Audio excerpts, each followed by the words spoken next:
प्रिय विद्यार्थियों, आज हम देखने जा रहे हैं नाभिकीय अभिक्रिया का काट क्षेत्र क्या होता है, उसे क्रॉस सेक्शन को हम कैसे डिफाइन करते हैं और कैसे ज्ञात करते हैं। नाभिकीय अभिक्रिया जब कोई होती है तो उसके होने की जो प्रायिकता है वो अभिक्रिया के काट क्षेत्र पर निर्भर करती है। हालांकि इसका ज्यामितीय काट क्षेत्र से कोई सीधा संबंध नहीं है, फिर भी हमने प्रयोगों में ये पाया कि ज्यामितीय काट क्षेत्र और न्यूक्लियर अभिक्रिया होने का काट क्षेत्र दोनों लगभग एक ही कोटि के होते हैं, जो कि बार्न से नापा जाता है और इस बार्न को हम लिखते हैं 10⁻⁻28 मीटर स्क्वायर के रूप में।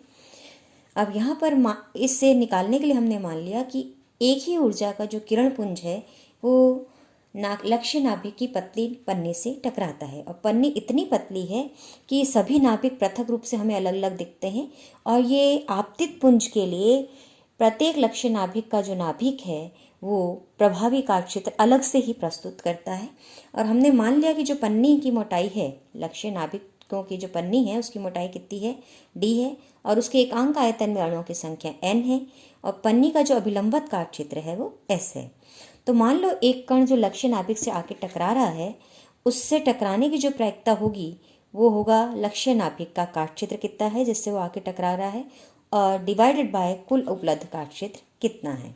अब यहाँ से हम देखते हैं और ये कुल उपलब्ध काट क्षेत्र डिपेंड करेगा कि पन्नी में कुल नाभिकों की संख्या कितनी है। और मान लिया जो आपतित किरण पुंज की तीव्रता है, यानी कि आपतित किरण पुंज की तीव्रता का मतलब कि आने वाले जो भी हम किरण पुंज डाल रहे हैं, जो भी आपके पास टारगेट पार्टिकल्स हैं, उनकी संख्या प्रति एकांक क्षेत्रफल कितनी है वो उसकी तीव्रता है, यानी NT/S के बराबर हम उसका मान लिख रहे हैं। और अब हम एक लक्ष्य नाभिक का काट क्षेत्र मुझे मालूम है सिग्मा है, तो अगर मुझे उसमें कुल नाभिकों की संख्या पता हो तो मुझे कुल काट क्षेत्र कितना उपलब्ध है वो मुझे पता लग जाएगा। तो यहाँ से हमने मान लिया है चूंकि पन्नी में उपस्थित नाभिकों की संख्या n है प्रति एकांक आयतन में, और पन्नी का जो काट क्षेत्र है वो हमने मान लिया था s है और उसकी मोटाई d है, इसलिए n को जब हम s × d यानी उसके वॉल्यूम से गुणा कर देंगे तो हमें उस लक्ष्य नाभिकों की जो पन्नी है उसमें कितने नाभिक उपस्थित हैं उसकी संख्या मुझे मिल जाएगी, यानी NSD उसमें उपस्थित कुल नाभिकों की संख्या है और एक नाभिक का काट क्षेत्र सिग्मा है, इसलिए कुल नाभिकों का जो लक्ष्य नाभिक हमें पास उपलब्ध है तो कुल उपलब्ध काट क्षेत्र हो गया n⁻⁻ST के बराबर। अब चूंकि आपके पास नाभिक क्रिया में NP नाभिक प्रति एकांक समय उत्पन्न होते हैं, इसलिए अभिक्रिया की प्रायिकता क्या हो जाएगी, NP/NT हो जाएगी।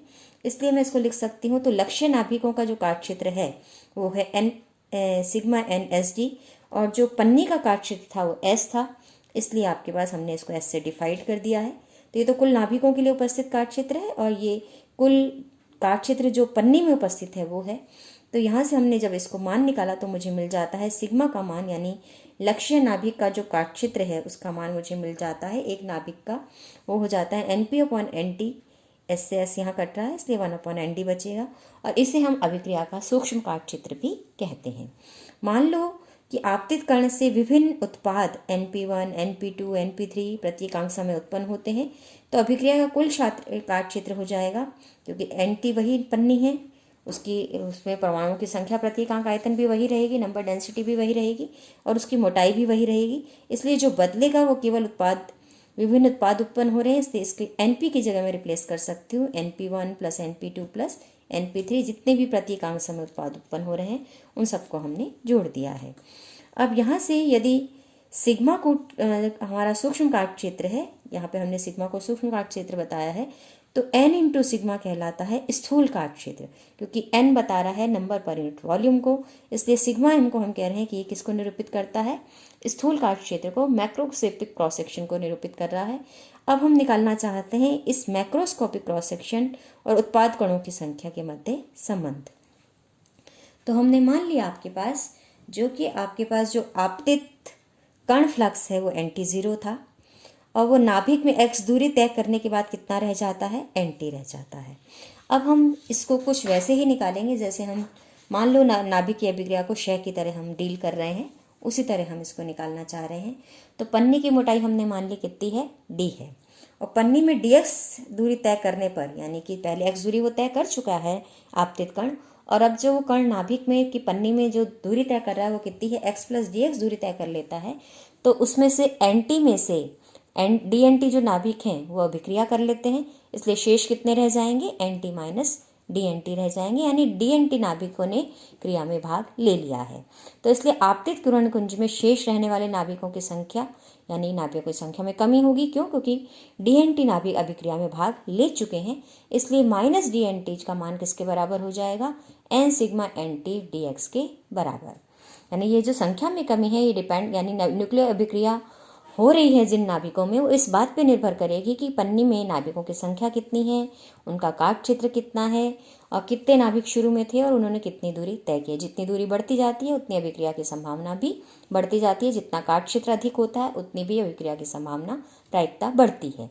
इसलिए यहाँ से मैं जब इसको सॉल्व करूँगी तो NT को नीचे ले आई तो माइनस DNT अपॉन NT का मान हो जाता है n सिग्मा dx। और n सिग्मा हमने कहा है स्थूल काट क्षेत्र है, जहाँ सिग्मा सूक्ष्म काट क्षेत्र है। तो n सिग्मा स्थूल काट क्षेत्र इंटू dx के बराबर हो गया। अब हम इसको समाकलन कर देते हैं और समाकलन करते हैं तो NT 0 से यानी इनिशियल वैल्यू से लेकर किसी x दूरी तक के लिए हम कर रहे हैं, तो 0 से x दूरी पर एटम्स की संख्या कितनी थी? NT रह जाती है। तो इसलिए यहाँ से इसको जब हम इंटीग्रेट करते हैं तो NT का जो इंटीग्रेशन मुझे मिलता है वो ln NT हो जाएगा।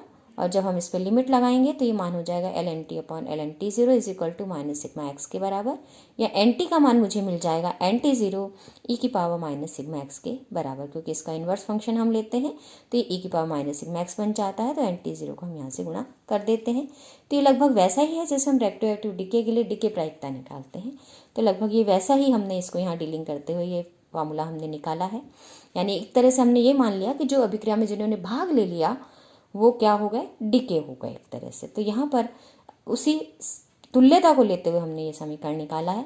तो इसलिए पन्नी की संपूर्ण मोटाई के लिए अगर मैं देखूँ तो x को किससे रिप्लेस कर दूंगी? d से। तो पन्नी की संपूर्ण मोटाई में जो नाभिकों की संख्या मुझे मिलेगी x दूरी तय करने के बाद वो हो जाएगी NT 0 e की power minus sigma m into D के बराबर। अब यहाँ सिग्मा m का पुनः मान रखा है और कुछ भी नहीं किया है। अब हम डिफाइन करना चाहते हैं अवकलन काट क्षेत्र को। तो अवकलन काट क्षेत्र क्या कहलाता है कि अगर किसी आपतित किरण की दिशा से फाई कोण बनाते हुए किसी अल्प घन कोण में प्रति एकांक समय उत्सर्जित नाभिकों की संख्या जो वो किसको बताती है? अवकलन काट क्षेत्र को बताती है। यानी इसका संबंध सीधे सीधे किससे है? किसी कोण पर निकलने वाले जो उत्पाद नाभिकों की संख्या है उससे है। तो यहाँ से हम इसको ओमेगा के साथ, क्योंकि फाई कोण बनाते हुए जब वो निकलते हैं किसी भी आपतित किरण की दिशा से और यहाँ पर जब किसी एरिया पर आपतित होते हैं पन्नी के तो वो किसका निर्माण करते हैं? यहाँ पर हम जानते हैं किसका, जब एरिया से को हम किसी बिंदु से मिलाते हैं तो हमने पढ़ा था कि हमारा किसका निर्माण होता है? सॉलिड एंगल का निर्माण होता है। तो इसलिए इस सॉलिड एंगल में जब हम काट क्षेत्र की कल्पना करते हैं तो वो कितना हो जाएगा? DNT d omega. यानी इस समीकरण का हम किसके साथ सापेक्ष अवकलन करेंगे? ओमेगा के साथ, घन कोण के साथ। तो घन कोण के साथ जब मैं इसका अवकलन करती हूँ तो मुझे मिल जाता है सिग्मा m का पुनः मैंने मान n सिग्मा रखा है तो NT 0 e की power minus n sigma d, क्योंकि n की पावर इसका वही रहेगा और इंटू माइनस n सिग्मा का करेंगे तो ND एज इट इज़ गुणा के रूप में आ जाएगा और d सिग्मा d ओमेगा बन जाएगा। यहाँ से ये पुनः आपके पास NT है, इसलिए NT ND d sigma d omega मुझे मिलता है। अब यहाँ से अगर मैं देखूँ तो इसका मतलब जो अवकलन काट क्षेत्र है वो है d सिग्मा d ओमेगा, वो मुझे मिल जाता है d सिग्मा d ओमेगा का मान मिल जाता है 1/NT into ND DNT d omega के बराबर। इस सूत्र से हम साफ देख रहे हैं यहाँ से इस फॉर्मूले से कि अवकलन काट क्षेत्र d सिग्मा d ओमेगा का मान है DNT upon d omega into divided by NT और डिवाइडेड बाय 1/ND। तो यही फॉर्मूला हमने यहाँ लिखा है जो किसको निरूपित कर रहा है? अवकलन काट क्षेत्र को निरूपित कर रहा है, जो ये बताता है कि पन्नी से किसी पन्नी पर जो वो आपतित हो रहे हैं वो आपतित दिशा से किस कोण पर आ रहे हैं? फाई कोण पर आ रहे हैं। और वो पन्नी पर किसी क्षेत्र पर, पन्नी के किसी क्षेत्र पर कितना घन कोण बनाते हैं? ओमेगा घन कोण बनाते हैं। तो d सिग्मा d ओमेगा क्या है? अवकलन काट क्षेत्र है, वो हमने निकाल लिया है। अब स्थूल काट क्षेत्र का हम निकालते हैं माध्य मुक्त पथ से संबंध। जब हमने सेकेंड ईयर में ट्रांसपोर्ट फिनोमिना पढ़े थे तो हमने ये देखा था और मुक्त पथ का भी हमने वहाँ अध्ययन किया था। तो मुक्त पथ के अध्ययनों में हमने देखा था कि जब जो आपके पास जितना भी टक्कर से पूर्व दूरी तय करता है, यानी दो क्रमागत टक्करों के बीच जो तय की गई माध्य दूरी है वो मुक्त पथ होती है। तो यहाँ टक्करों की बात हम नहीं कर रहे हैं, हम किसकी बात कर रहे हैं? अभिक्रिया की बात कर रहे हैं।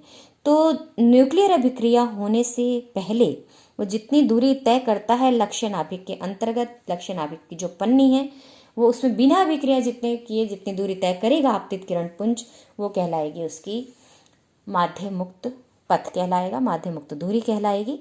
यानी वो दूरी जो आपतित कण लक्ष्य नाभिक की पन्नी में बिना नाभिकीय अभिक्रिया किए तय करता है। अब यहाँ से मान लिया मेरे पास आपतित कण जो है पन्नी में x से x+ दूरी तय करने के बाद लक्ष्य नाभिक से अभिक्रिया कर लेते हैं आपतित कण। इसलिए इस अभिक्रिया की प्रायिकता किससे दी जाएगी? NT/NT0 से, क्योंकि प्रारंभ में कितनी संख्या है ना जो वो है ना, प्रारंभ में जो उत्पाद संख्या जो आपके पास कण हैं जो नाभिक हैं उनकी संख्या कितनी है, आपतित कण का फ्लक्स कितना है, वो है NT0। और बाद में कितने रह जाते हैं, क्योंकि बाद में कुछ कण जो हैं वो लक्ष्य नाभिक से क्रिया कर लेते हैं, इसलिए बाद में कितने कण रह जाते हैं? NT रह जाते हैं। तो जो आपतित कणों का पहले फ्लक्स है, जो प्रारंभिक फ्लक्स है, वो NT0 है, और x दूरी तय करने के बाद कितना रह जाता है? NT रह जाता है। और ये हमने अभी डिके जो लॉ से हमने यूज़ करते हुए निकाला, उसके अनुसार अगर मैं देखूं तो NT का मान NT0 e⁻⁻⁴ था, इसलिए NT/NT0 का मान मुझे मिल जाता है e⁻⁻⁴ के बराबर। तो मुक्त पथ की डेफिनेशन जो कि मेरे पास है कि बिना अभिक्रिया के तय की गई पथ की कुल लंबाई डिवाइडेड बाय कुल कणों की संख्या, इसके हिसाब से हम मुक्त पथ निकालते हैं। तो इस माध्य मुक्त पथ का मान मुझे कितना मिलता है, इसको मैं करती हूँ सॉल्व। तो 0 से infinity x e⁻⁻⁴x dx divided by 0 to infinity integration limit है e⁻⁻⁴x dx। अब हम इसको सॉल्व कर लेते हैं फर्स्ट फंक्शन और सेकंड फंक्शन की तरह। तो first function as it is integration of second minus differential of first into integration of second, हमने यहाँ पर लिख दिया है। अब हम इसको, और नीचे भी हमने इसको इंटीग्रेट कर दिया, तो ये मान बन जाता है e⁻⁻⁴x/σm। लिमिट हमने लगा दी 0 से इन्फिनिटी। अब इसमें हम सॉल्व करते हैं तो पुनः इस इंटीग्रेशन का मान e⁻⁻⁴x/σm, लिमिट 0 से इन्फिनिटी, डिफरेंशियल करेंगे x का तो 1 हो जाता है, इसका इंटीग्रेशन करेंगे तो e⁻⁻⁴x/σm किसका? माइनस का।